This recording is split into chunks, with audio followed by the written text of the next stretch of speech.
বিগত সময়গুলোর তুলনায় এবছরের ঈদ আমাদের জন্য কিছুটা ব্যতিক্রম। তো আজকে যে জায়গায় আমরা এসে দাঁড়িয়েছি, যে পরিবেশে আমরা ঈদ উদযাপন করছি, যে পরিবেশে আজকের ঈদ প্রীতি সমাবেশ আয়োজন করতে পেরেছি, নিঃসন্দেহে এটা হঠাৎ করে হয়নি। এর পিছনে অনেক রক্ত সম্পর্ক রয়েছে।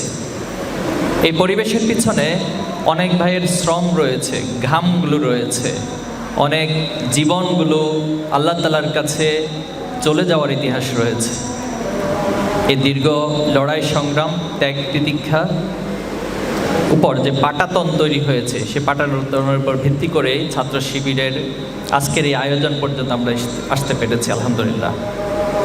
আমার আগে সম্মানিত জেলা আমির তিনি বলেছেন যে অনেক ভাইয়েরা শুধু ঈদ উদযাপন না, বরং তার বাবা ইন্তেকাল করেছেন, সে জানাজায় তিনি উপস্থিত হতে পারবেন কি পারবেন না, এমন প্রশ্ন আমাদের অনেক ভাইয়ের ক্ষেত্রে দেখা দিয়েছে। এমন অনেক ভাইয়ের ক্ষেত্রে তিনি জানাজায় উপস্থিত হতে পারেননি। আমরা যখন ছাত্র শিবিরের পক্ষ থেকে ছুটি ঘোষণা করেছি, তো ভাইয়েরা যারা ঢাকা সহ বিভিন্ন শহর বিশ্ববিদ্যালয় ছিলেন, বাড়িতে যাচ্ছেন, বাড়ি যাওয়ার কেন্দ্রীয় সভাপতিকে ফোন দিয়ে বলছেন যে ভাই, বিগত 5 বছর বাড়িতে যেতে পারেনি, বাড়িতে ঈদ করতে পারেনি, 5 বছর পর আমরা বাড়িতে যাচ্ছি। এভাবে করে এক একজন এক একটা বছর, কেউ 15 বছর পর বাড়িতে যাচ্ছেন। তো 15 বছর বাড়িতে যাইনি ভাই, যেতে পারিনি, আমাকে সেখানে পরিবেশ দেওয়া হয়নি, এবছর বাড়িতে যাচ্ছে। নিঃসন্দেহে এটি অনেক আবেগের একটি জায়গা। আর 5ই আগস্টের যে আনন্দ, মূলত আমাদের ঈদের আনন্দ সেই 5ই আগস্টে শুরু হয়েছে, আলহামদুলিল্লাহ। আপনাদের সেই দিনটির কথা মনে আছে? সেই দিন আমাদের চোখে মুখে যে আনন্দের উচ্ছ্বাস প্রতিফলিত হয়েছে, এদেশের সাধারণ মানুষের মধ্যে যে আনন্দ উচ্ছ্বাস প্রতিফলিত হয়েছে রাজপথ থেকে শুরু করে প্রত্যেকটি জায়গায়। যখন গণভবন বিজয় হলো, ফাতেহ গণভবন, সেদিনের চিত্রগুলো আপনাদের মনে আছে? নারী পুরুষ আল্লাহর কাছে সিজদা অবনত হয়ে গিয়েছে এবং আল্লাহ তাআলার কাছে আসমানের দিকে হাত তুলে তারা তাদের আনন্দ উচ্ছ্বাস প্রকাশ করেছে।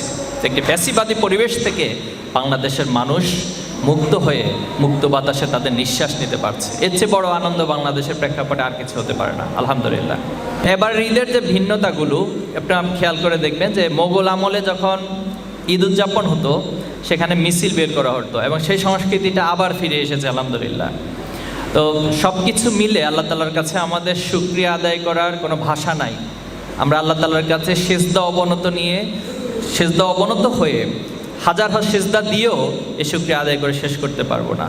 আমি সবার প্রতি অনুরোধ রাখবো, যা কিছু অর্জন কখনো নিজের আমিত্বর মধ্যে যেন সেটার ব্যাখ্যা বিশ্লেষণ না হয়, বরং যা কিছু অর্জন, সে অর্জনগুলো একান্ত আল্লাহ তাআলার মেহেরবানি হওয়ার কারণে আমাদের দ্বারা সম্ভব হয়েছে, অথবা আল্লাহ তাআলা আমাদের প্রতি করুণা করেছেন দেখেই আল্লাহ আমাদেরকে এমন একটি পরিবেশ দিয়েছে। যেন আমাদের করণীয় হচ্ছে ফাসাব্বিহ বিহামদি রব্বিকা ওয়াস্তাগফির। আমরা সকল অবস্থায় আল্লাহর কাছে তাসবিহ করব, আল্লাহর হামদ পড়ব এবং আল্লাহর কাছে বেশি বেশি ক্ষমা চাইব। এর মধ্য দিয়ে আল্লাহ তাআলা আমাদের জন্য সামনের দিনগুলোকে আরও অনেক বেশি প্রসারিত করে দেবেন, ইনশাআল্লাহ।